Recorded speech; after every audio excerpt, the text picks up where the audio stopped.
Conheça a Bíblia de Estudo Holman e surpreenda-se. Esta Bíblia foi projetada para que cada recurso esclarecedor esteja na mesma página com o texto bíblico ao qual se refere. Holman, uma Bíblia de estudo que oferece mais do que você espera e exatamente onde você espera. Mais um produto com a qualidade CPAD.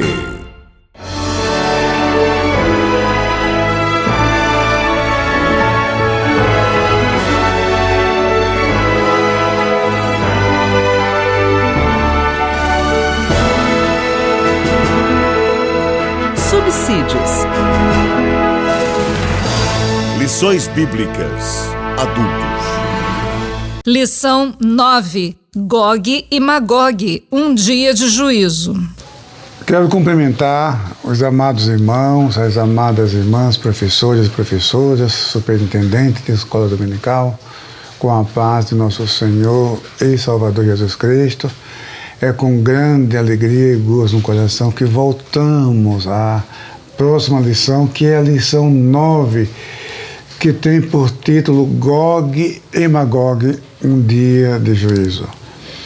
Esse tema ocupa 2 capítulos do profeta Ezequiel, capítulo 38, capítulo 39. O capítulo 38 descreve a invasão de Gog à terra de Israel, e o capítulo 39, que é uma sequência, descreve a derrocada, a queda, a derrota de Gog e seus aliados.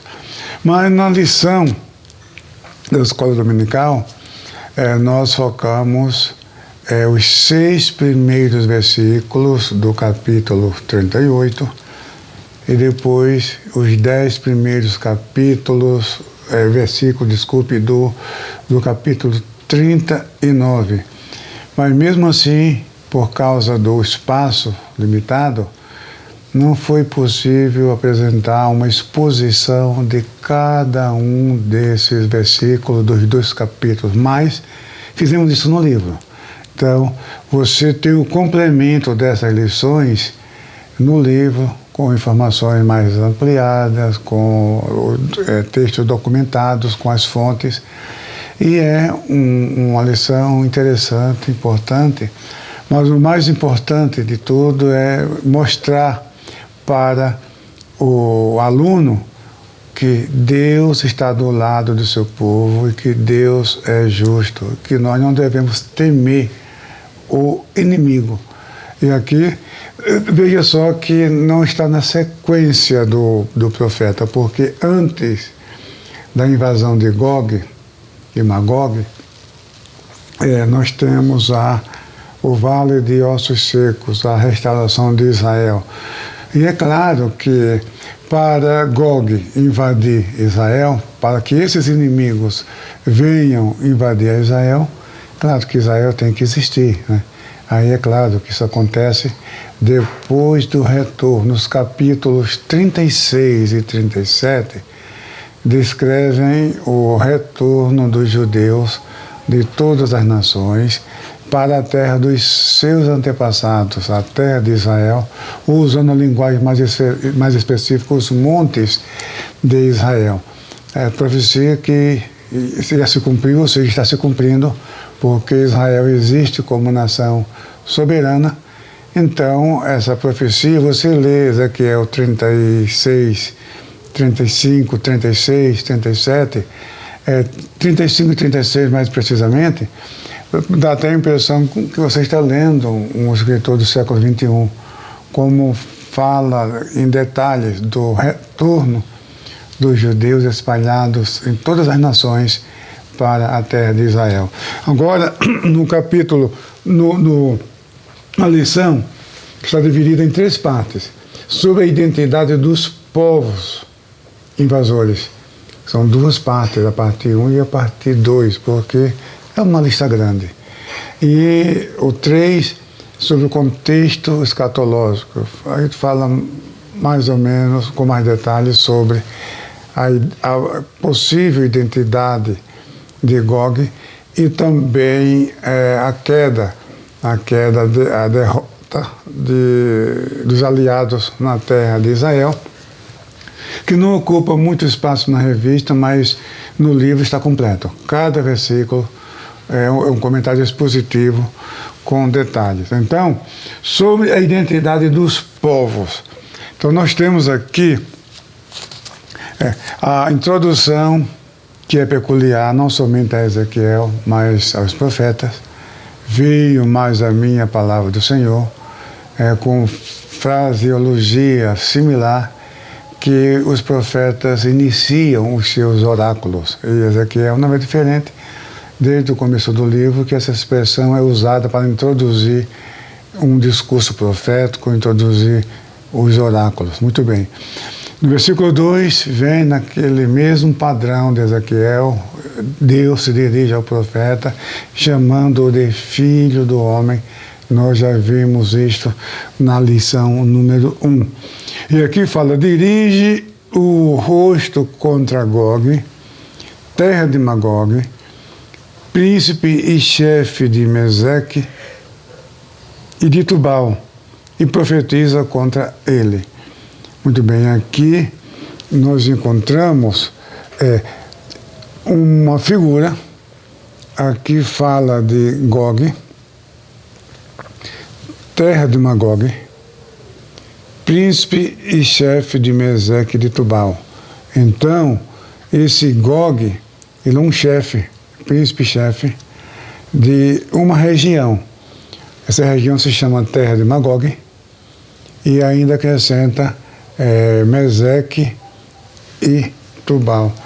Esses nomes, vamos ler, olha, no versículo 3, aí fala, e diz, assim diz o Senhor Jeová, eis que eu sou contra ti, ó Gog. Aí repete, príncipe, chefe de Meseque e de Tubal. Está reiterando o que aparece no versículo anterior.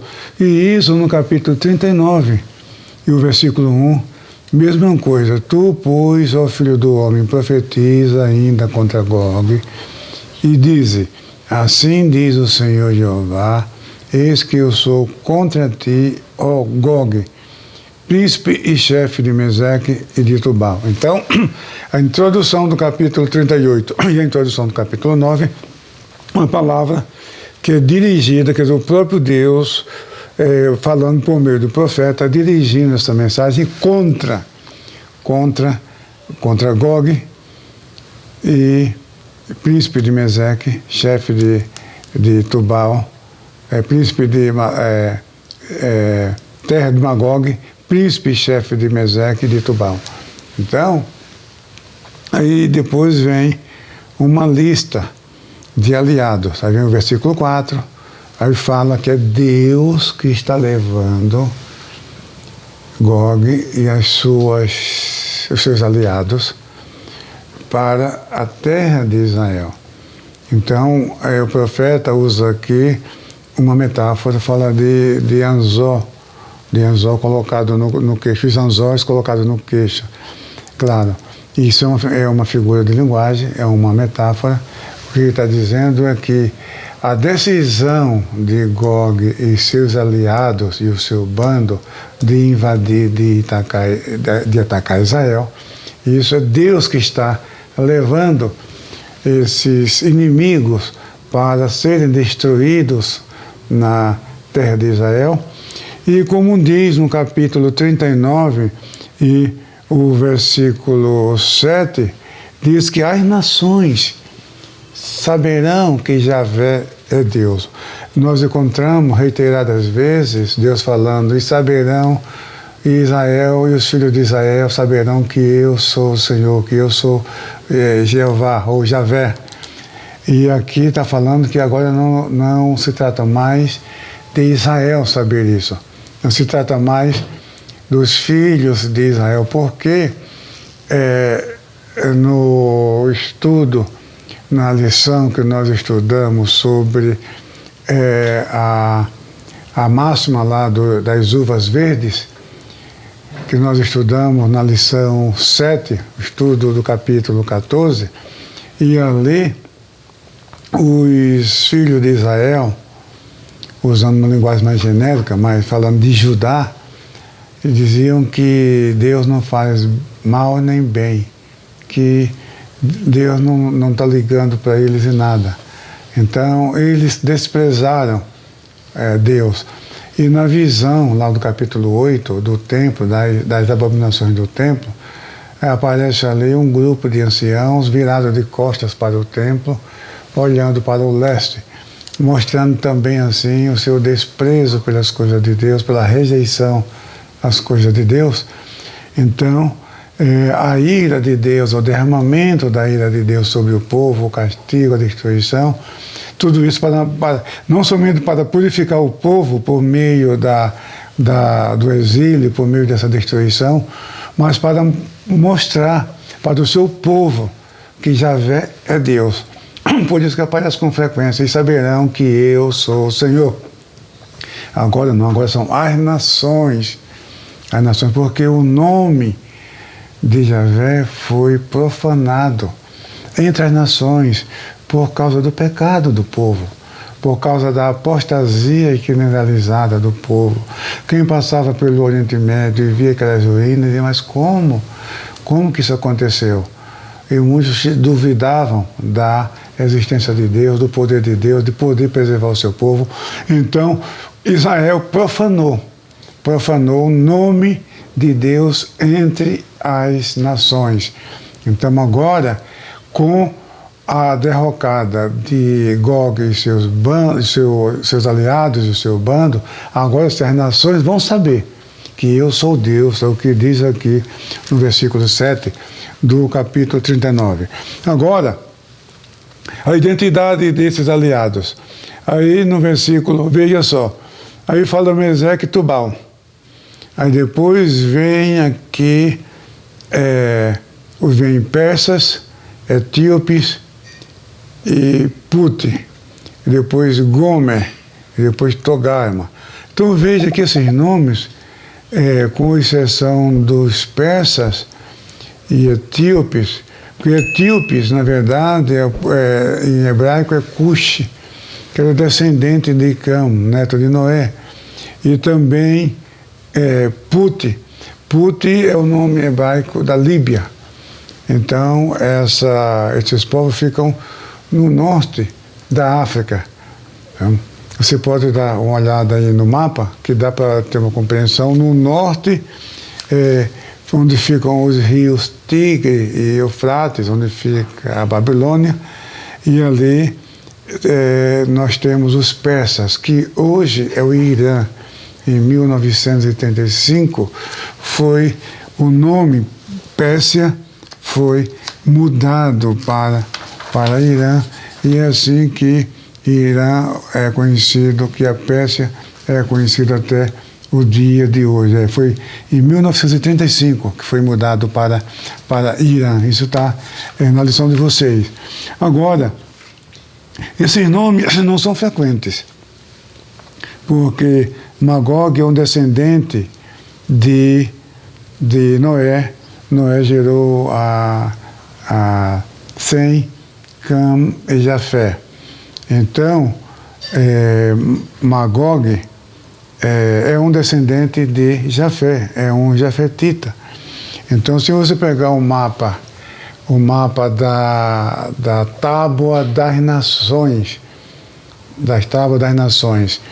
em Gênesis 10, então ali você localiza esses descendentes de Noé que deram origem a esses povos. E durante muito tempo, esses povos foram identificados pelo nome dos seus fundadores, dos seus patriarcas. Flávio Joséfo, se você vê na Antiguidade Judaica, em Flávio Joséfo, quando ele escreve sobre Gênesis capítulo 10, ali ele identifica, quer dizer, na sua geração, estou falando já do primeiro século da era cristã, ele identifica os povos da sua geração, comparando a região geográfica da época da profecia. E você vê o mapa de hoje e vendo a mesma localização, aí é possível sim identificar alguns desses povos. Mas o que a tradição rabínica e muitos expositores do Antigo Testamento, segundo eles, Gog e Magog são nomes simbólicos de inimigos, dos futuros inimigos de Israel. Essa é uma interpretação mais genérica, são inimigos, porque não podemos confundir com Gog e Magog de Apocalipse, capítulo 20. Ali é outro evento, porque essa invasão de Gog vai acontecer mais ou menos no início da grande tribulação. E o Gog e Magog que se opõe contra Deus, que vai sitiar a cidade de Jerusalém, que é chamado de Arraial dos Santos, ali é depois do milênio, no final do milênio. Trata-se de eventos distintos, eventos diferentes. O que muitos expositores afirmam, e com certa base, e dentre eles podemos citar Stanley Horton, no livro publicado pela CPAD, é um comentário do Apocalipse. Ele tem o Nosso Destino e tem também um comentário do Apocalipse, e ali ele diz que essa expressão Gog e Magog de Apocalipse, capítulo 20, versículo 8, foi tomado emprestado de Ezequiel, né? E esse é o pensamento de muitos expositores do Antigo Testamento. Agora, o que é curioso nessa passagem é a associação de Gog com a Rússia, mas não há base exegética para isso. Gesenius, um orientalista alemão do século XIX, ele escreveu uma gramática da língua hebraica e também um léxico da língua hebraica. São obras que são referência no mundo até hoje, as obras de Gesenius. Só que ele não era judeu. Vou deixar claro, porque eu já li alguns livros que mencionam Gesenius como judeu. E eu me lembro, na época de aluno de hebraico na USP, e eu não lembro qual foi o assunto, mas eu falei, conversando com a professora de hebraico, a professora Rivka Berezin, que foi chefe do departamento de línguas orientais da USP, foi minha professora durante 4 anos, e uma vez conversando com ela, eu falei, o Rabino Gesenius falou assim, eu falei, espera um pouco, você falou alguma coisa aí que você falou? Eu falei, Gesenius, não, mas você falou uma palavra antes. Eu falei, parece que eu entendi que você falou Rabino. Eu falei, ele não era Rabino, ele não era nem judeu. Ah, tá, então, mas tem livros aí que mencionam Gesenius como Rabino, não é. Tá? Isso aí, eu estou falando isso para você não falar isso em sala de aula, porque você pode ter lido algum desses livros e pode falar em sala de aula o Rabino Gesenius, ou o judeu. Não, ele não era judeu, nem era rabino, mas uma autoridade, que autoridades judaicas hoje fazem uso dessas obras de Gesenius, tanto da gramática da língua hebraica, como também do léxico, só que não existe em português nem em espanhol. Ele foi produzido originalmente em alemão e depois traduzido para o inglês. E o que acontece é o seguinte, é que nesse versículo, quando diz, eu vou repetir, no capítulo 38, versículo 2, quando fala, filho do homem, dirige o rosto contra Gog, terra de Magog, príncipe e chefe de Meseque e de Tubal. Então a palavra chefe é aqui que está o X da questão. Chefe em hebraico é Rosh. Rosh significa chefe, significa líder, significa primeiro, significa cabeça. Tá? É uma palavra com vários significados, Rosh. Só que a Septuaginta, que é a tradução do Antigo Testamento do hebraico para o grego, quando traduziu essa passagem, em vez de traduzir a palavra Rosh, ela transliterou, quer dizer, os rabinos que fizeram a tradução da Septuaginta, eles transliteraram, ou seja, escreveram com letras gregas o som da palavra hebraica, Rosh. Rosh. Então, em vez de ser um substantivo comum, se tornou um substantivo próprio, se tornou o nome de um lugar, uma localização geográfica. Então, na Septuaginta está Ahonta Rosh, que quer dizer príncipe de Rosh. Então, foi no período bizantino, os autores bizantinos no século X, preste atenção, quem está dizendo isso é Gesenius, tá? Você pode pegar o léxico de Gesenius, procurar lá no verbete Rosh, porque lá tem o verbete 1 e o verbete 2, é como se fosse a mesma palavra com significados diferentes, um homônimo. Então ele coloca Rosh no seu léxico como um homônimo. O Rosh ele coloca como cabeça, líder, chefe, assim por diante. E o Rosh 2, ele cita Ezequiel 38, 2, 39, 1. Aí ele fala, escritores bizantinos do século X usaram como Rússia. Então, foi a questão de som, a questão fonética. Então, o nome, aí você pergunta como que a Rússia veio a ser interpretada como Rosh, como Gog, veio se tornar sinônimo de Rússia, isso. E de onde veio essa ideia? Eu, no início, lá na década de 70, era muita gente falando isso, explicando que Rússia é Gog. A primeira vez que eu fui para Israel foi em 1987. E o guia, ele até ironizou, brincou, mas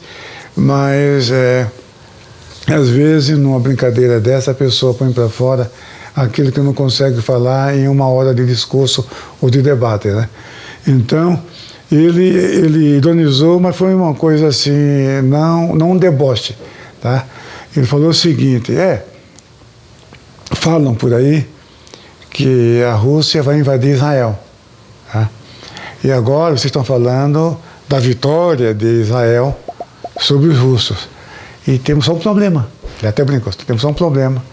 O que é que nós vamos fazer agora com aquelas terras lá, cheio de neve, aquele deserto lá, entendeu? E aquele rio, foi uma brincadeira, né?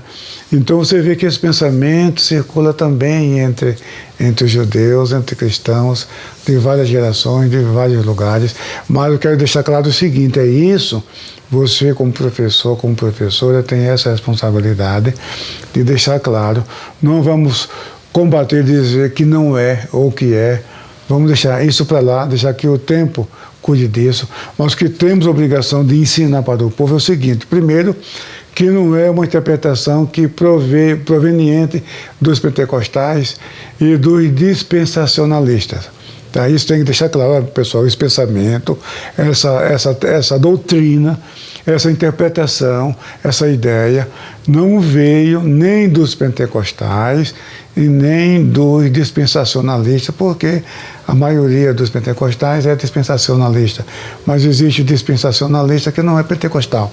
Muito bem, então, como o caso de Scofield, que é dispensacionalista, mas não é pentecostal. Muito bem, então isso você precisa deixar claro. Segundo lugar, é que a ideia de associar a Rússia com Gog, ela não é exegética, ela não é bíblica, é simplesmente a semelhança de sons. Rosh e Rússia, tá? Rosh, como está na Septuaginta. Então, nós colocamos aqui no livro do trimestre pelo menos umas 6 ou 7 versões da Bíblia, como que cada uma traduz. Uma traduz Rosh como Rosh, que não é uma tradução, seria uma transliteração. outra traduz como chefe, outra traduz como príncipe, outra traduz como caudilho, outra traduz como governante e assim por diante. Então não há um padrão de tradução dessa passagem que envolve o nome de Gog. Então, é isso que precisa, os alunos da escola teológica, da escola dominical da EBD, precisam entender o seguinte, que o fundamento disso, a ideia disso, vem da semelhança de som e não da exegese bíblica, tá ok? Então isso que é importante que os alunos fiquem sabendo. E o mais importante do estudo dessa lição é saber que os inimigos do povo de Deus, eles serão derrotados. E o capítulo 39. Na lição não foi possível esmiuçar, mas veja no livro do trimestre que cada versículo explica aquele montão de armas dos aliados de Gog, que Israel vai por fogo, vai levar 7 meses para sepultar aqueles montões de cadáveres de Gog, que eles vão perder. Isso é literal, tá? Isso não é figurado não, isso realmente vai acontecer. Fala dos arqueiros, dos aliados de Gog, sabe? Existem explicações históricas das características dos povos do norte, porque a maior parte, sem contar, como já mencionei, Put, que é a Líbia, Cush, que é a Etiópia, que fica no continente africano, no norte da África, os demais são do norte, daquela região do Mar Cáspio, do Mar Negro, região da Anatólia. A Anatólia é a parte oriental da Turquia hoje, porque a Turquia, o estreito dos Dardanelos, o lado ocidental é a Trácia, que é a Turquia europeia, e o lado direito é a Ásia, a Turquia asiática, que é a Anatólia. Então, os povos mencionados aqui, Meseque, Tubal, Togarma, Gomer, são povos daquela região ali, aquela região do norte que você pode ver muito bem aqui no mapa. Então, o que acontece? Magog, quando fala, aí sim, aí casou de uma forma, a ideia, com base na semelhança fonética, aí qual foi o raciocínio? Gog, então, Rosh, como Gog é Rosh, ó, Gog, terra de Magog, príncipe e chefe de Meseque. Então, Gog, que é o chefe, que é o Rosh, que seria a Rússia, Meseque fala que se parece com Moscou, aí foi interpretado que Meseque seria Moscou, e que Tubal seria a cidade de Tobolsk, uma cidade russa também. Então, aí essa ideia ficou cristalizada na mente e no coração de muita gente. Então, Gog é Rússia, Meseque Moscou e Tubal é Tobolsk, tá? Mas não é com base na exegese bíblica, tá? É simplesmente uma interpretação com base nas questões de sons, semelhanças de sons, simplesmente. Ok? Muito bem, meu irmão, minha irmã, meus queridos professores, professoras, superintendente de escola dominical, que Deus abençoe a todos vocês, que tenha uma excelente escola dominical e um domingo muito abençoado. Amém.